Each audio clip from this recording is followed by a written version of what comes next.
평안하세요. 오늘도 주님께서 우리에게 허락하신 참 좋은 한 날입니다. 고난주간에 맞이하는 화요일 우리가 특별 말씀 묵상을 계속해서 이어가는데요. 오늘도 함께 기도함으로 시작합니다. 사랑이 많으셔서 우리 아버지 되신 하나님, 오늘도 우리와 함께 하시는 은혜 감사합니다. 멈추어 서서 우리가 주님 앞에 앉았습니다. 말씀하여 주시고 그 말씀이 우리를 새롭게 하여 주시옵소서. 주님 따라 힘을 얻게 하시고 주님 은혜 가득하게 하시고 성령님이 우리를 이끄시는 한 날 될 수 있도록 은혜 내려 주시옵소서. 감사드리오며 우리 주 예수 그리스도 이름으로 기도드립니다. 아멘. 마가복음 14장 32절에서 38절까지 말씀입니다. 새 번역 성경으로 받들어 읽습니다. 그들이 겟셋마네라 하는 곳에 이르매 예수께서 제자들에게 이르시되 내가 기도할 동안에 너희는 여기 앉아 있으라 하시고 베드로와 야고보와 요한을 데리고 가실새 심히 놀라시며 슬퍼하사 말씀하시되 내 마음이 심히 고민하여 죽게 되었으니 너희는 여기 머물러 깨어 있으라 하시고 조금 나아가사 땅에 엎드려 될 수 있는 대로 이때가 자기에게서 지나가기를 구하여 이르시되 아빠 아버지여 아버지께서는 모든 것이 가능하오니 이 잔을 내게서 옮겨옵소서. 그러나 나의 원대로 마옵시고 아버지의 원대로 하옵소서 하시고 돌아오사 제자들이 자는 것을 보시고 베드로에게 말씀하시되 시몬아 자느냐 내가 1시간도 깨어있을 수 없더냐. 시험에 들지 않게 깨어있어 기도하라. 마음에는 원이로되 육신이 약하도다 하시고. 아멘. 함께 읽으신 말씀을 중심으로 이 잔을 옮기시옵소서라고 제목을 정하고 은혜 나누기를 원합니다. 이 잔을 내가 곧 마실 잔이 있는데 이 잔을 옮겨 주십시오라는 간절한 기도가 예수님의 기도셨습니다. 십자가를 지는 일, 죽음을 앞두고 있는 일, 그리고 살과 피를 찢기고 흘리시면서 죽어야 하는 그 순간이 쉽지 않으셨습니다. 오늘 읽은 말씀 중에 예수님 33절에 보면 심히 놀라시며 슬퍼하사 이렇게 표현했습니다. 그 다음 절에 가면 34절에 내 마음이 심히 고민하여 죽게 되었으니 너희는 머물러 깨어있으라. 예수님이 죽겠다고 표현하신 겁니다. 이미 내 속에서 내 마음이 죽을 것 같은 고통을 겪고 계시다고 말씀하십니다. 우리 예수님께도 결코 쉽지 않았습니다. 예수님이 겟세마네 기도를 하셨습니다. 우리는 이 겟세마네 기도를 따라 할 수 있을까요? 우리가 예수님 따라 살고 흉내내기 좋아하는데 이 겟세마네 기도도 우리가 따라하는 기도일까요? 우리도 심히 슬프고 놀랄 일을 겪는 우리도 죽을 것 같이 어려운 고통을 겪으며 살아갈 수밖에 없는 우리도 예수님과 함께 하나님 부르며 기도하고 예수님과 함께 일어서서 구원의 삶을 살 수 있습니다. 믿음으로 구원을 얻고 믿음으로 부활 얻듯이 믿음으로 예수님과 함께 기도할 수 있는데 겟세마네 기도가 그 기도 아니겠습니까? 첫 번째로 주님 기도하실 때 다급하게 아버지를 부르십니다. 아빠 아버지여 아버지께는 모든 것이 가능하오니. 우리가 놀란 일을 당하면 알지만 슬픈 일을 당하면 그리고 정말 죽을 것 같은 고통스러운 일을 당하면 무슨 기도가 먼저 나오겠습니까? 간단합니다. 아빠를 부르는 아버지를 부르는 아버지 된다고 하셨으니 아빠라고 부르라고 하셨으니 하는 기도입니다.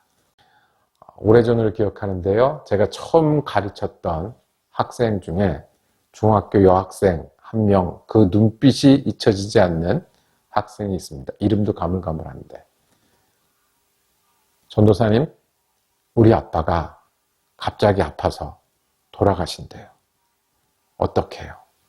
그리고 이 아이는 매일 매달려 기도합니다.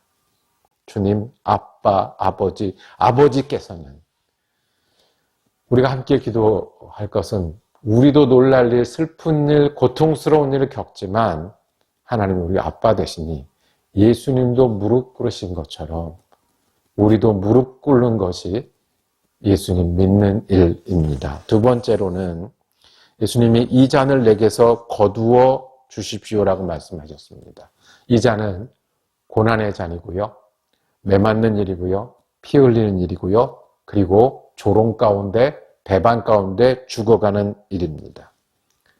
여기에 우리 죄가 있습니다. 죄가 얼마나 흉악한지, 죄가 얼마나 잘못된 것인지, 사람들이 얼마나 악한지, 그 결과가 무언지가 십자가의 예수의 죽음으로 나타나 있습니다. 예수님 마지막 기도할 때 어떤 기도 하셨겠습니까? 제가 죽으면 무슨 소용이 있습니까? 제가 그렇게 아프면 내가 고친 것이, 치유한 것이 무슨 소용이 있겠습니까? 주님, 이 방법밖에 없습니까? 내가 죽어야 합니까? 라고 물을 수 있다고 생각하는 것이 우리들입니다. 그때 예수님 이 잔을 옮겨달라고 간절히 기도하셨습니다. 우리가 믿음으로 예수님께 기도한다면 이 잔을 들고 나갈 분 주님이시고 이 잔에 대해서 옮겨달라고 간구할 분도 주님이시고 그 기도를 들으시는 분도 주님이십니다. 우리가 가끔은 죽을 것 같은 때가 있습니다. 우주가 깨져버린 것 같은 때가 있습니다.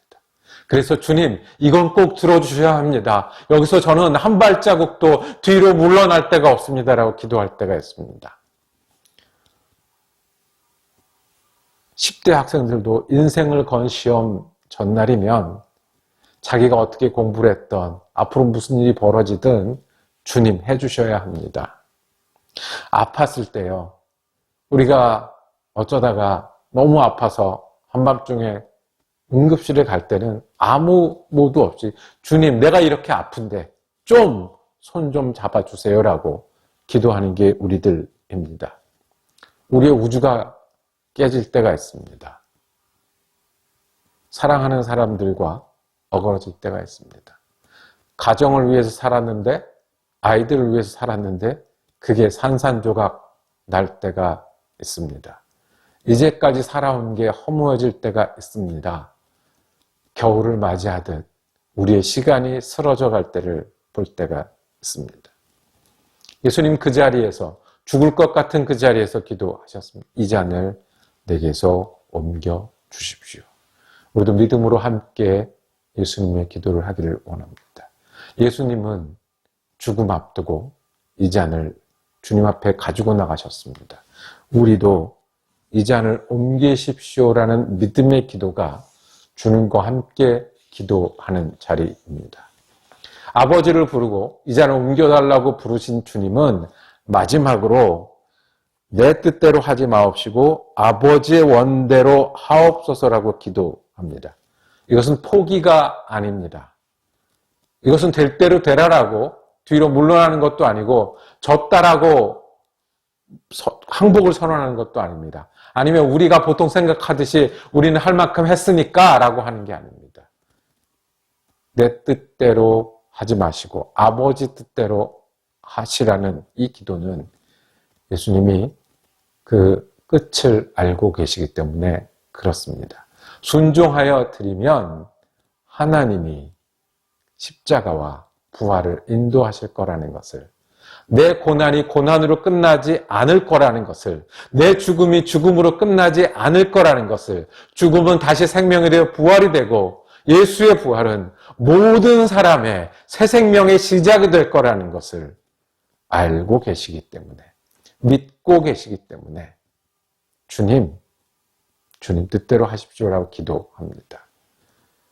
놀라고 슬프고 죽을 것 같은 그 순간에도 최후의 승리를, 그것을 인도하신 하나님을 믿는 예수님이십니다. 그래서 구원을 이루셨습니다. 우리 이 땅에 살아가면서 고난을 겪습니다. 죄를 짓기도 하고 죄 때문에 피해를 보기도 합니다. 눈물 흘리기도 하고 알면서도 놀라고 슬퍼하며 죽지 못해 살거나 차라리 죽는 게 낫다고 말하는 순간을 겪습니다. 그때 예수 믿고 구원받고 예수 믿고 다시 살듯이 예수 믿고 기도할 수 있습니다. 예수님은 십자가를 겟세마네에서 이미 지셨습니다. 거기서 죽으셨고 거기서 살아서 일어서셔서 십자가로 피하지 않고 걸어가셨습니다. 주님이 우리를 위해서 기도하셨듯이 우리도 주님과 함께 기도하기를 원합니다. 그래서 주님과 함께 죽는 십자가의 은혜가 주님과 함께 사는 부활의 신비가 오늘 우리의 것이 되기를 원합니다. 주님과 함께 기도하시지 않으시겠습니까? 기도하겠습니다.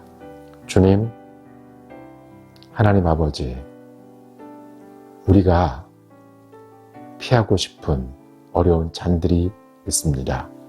그런데 주님 믿음으로 기도하오니 이 잔을 옮기시옵소서.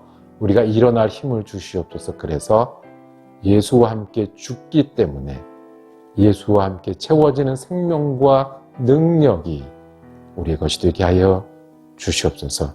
주님, 기도하시고 이루셨으니 감사합니다. 우리 주 예수 그리스도 이름으로 기도드립니다. 아멘. 말씀 묵상 함께 할 수 있어서 감사합니다. 내일 또 세 번째 날, 고난주간 세 번째 날 말씀 이어지겠습니다. 은혜로운 한 날 되시기를 축복합니다.